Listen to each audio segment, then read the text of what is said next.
কাকে আপনি অ্যাক্সেস দেবেন in year mental and physical wellbeing, সেটা কিন্তু খুব ইম্পর্ট্যান্ট। আমি ফর এক্সাম্পল, আমি তো ওপেনলি বলতে পারি, আমার স্কুলের যে গ্রুপ ছিল, I excited because I saw there so much of negative discussion that goes on in that group. So I felt that I don't need to be part of that group.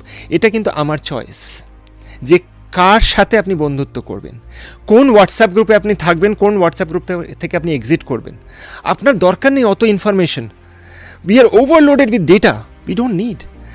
তো যাই হোক, আমি যেটা follow করি এবং আমি যেটা believe করি ভালো থাকার জন্য, এক, it's extremely important every single day you meditate.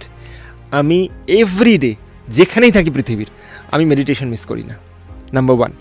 Number two, at least on an average 90% of days আমি সকালে সাঁতার কাটি every day, except 10% of days যখন হয়তো কোথাও আমি সুইমিং পুল পাইনি তখন কাটিনি, নাহলে 90% অফ ডেজ আমি সাঁতার কাটি।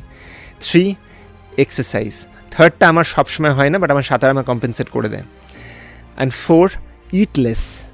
আমি সবাইকে বলি যে যখন খাবার খাবেন, প্লিজ ইট লেস, মানে basically you exercise more and you optimize your food, you lead a healthy life.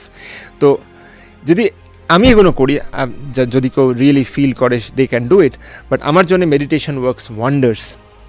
And meditation, swimming, eating less and reading great books and travel, these are things that I really love, and definitely basics. No harming anyone.